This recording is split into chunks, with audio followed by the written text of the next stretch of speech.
Welcome back to Vedita creation. ನಾನಿವತ್ತು ಈ ವಿಡಿಯೋದಲ್ಲಿ ನಿಮಗೆ ದೊಡ್ಡಬಳ್ಳಾಪುರದ ಹತ್ರ ಇರೋ ಹಲಪನಹಳ್ಳಿಲಿ ಇರೋವಂಥ ಜಮೀನು ಸೇಲಿಗಿದೆ. ಇದು 3 ಎಕರೆ ಫ್ಲ್ಯಾಟು ಟೋಟಲಾಗಿ.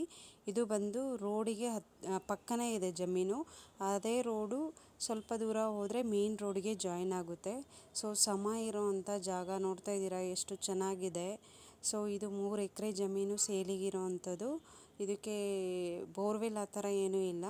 ಸೊ ರೋಡ್ಗೆ ಪಕ್ಕಕ್ಕೆ ಬರುತ್ತೆ ಇದು ಜಮೀನು. ಇಂಟ್ರೆಸ್ಟ್ ಇರೋರು ಕಾಂಟ್ಯಾಕ್ಟ್ ನಂಬರ್ ಹಾಕ್ತೀನಿ, ಕಾಂಟ್ಯಾಕ್ಟ್ ಮಾಡಿ.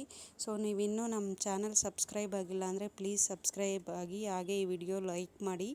ಇದೇ ಥರ ವಿಡಿಯೋಸ್ ನನ್ನ ಚಾನಲಲ್ಲಿ ಹಾಕ್ತಾ ಇರ್ತೀನಿ. ಸೊ ಜಮೀನು ಬಗ್ಗೆ ಇರ್ಬೋದು ಅಥವಾ ರಿಯಲ್ ಎಸ್ಟೇಟು ಅಥವಾ ಮನೆಗಳು ಸೇಲಿಗಿರೋದು ಎಲ್ಲ ಹಾಕ್ತಾ ಇರ್ತೀನಿ. ಪ್ಲೀಸ್ ನಮ್ಮ ಚಾನಲ್ಸ್ನ ಸಪೋರ್ಟ್ ಮಾಡಿ, ಹಾಗೆ ಸಬ್ಸ್ಕ್ರೈಬ್ ಆಗಿ. ಸೊ ನೋಡಿ, ಇದು ರೋಡು ಫೈನಲಿ ಮೇನ್ ರೋಡ್ಗೆ ಜಾಯಿನ್ ಆಗುತ್ತೆ. ಸೊ ಮೇನ್ ರೋಡ್ಗೆ ತುಂಬ ಹತ್ರನೇ ಬರುತ್ತೆ ಇದು ಜಮೀನು. ಇಂಟ್ರೆಸ್ಟ್ ಇರೋರು ಕಾಂಟ್ಯಾಕ್ಟ್ ನಂಬರ್ ಹಾಕಿರ್ತೀನಿ, ಕಾಂಟ್ಯಾಕ್ಟ್ ಮಾಡಿ. ಇದು ದೊಡ್ಡಬಳ್ಳಾಪುರದ ಹತ್ರ ಇರೋ ಹಲಪನಹಳ್ಳಿಲಿ ಇರೋವಂಥ ಜಮೀನು. 1 ಎಕರೆಗೆ 28 ಲಕ್ಷ ಹೇಳ್ತಾ ಇದ್ದಾರೆ. ಸೊ ನೋಡಿ, ಅವ್ರ ಹತ್ರ ಪೇಪರ್ಸ್ ಎಲ್ಲ ಕಲೆಕ್ಟ್ ಮಾಡಿ, ನಿಮಗೆ ಇಂಟ್ರೆಸ್ಟ್ ಇದ್ದರೆ ಕಾಂಟ್ಯಾಕ್ಟ್ ಮಾಡಿ, ಅವ್ರ ಹತ್ರ ಡೀಟೇಲ್ ತಗೊಳ್ಳಿ. Thank you.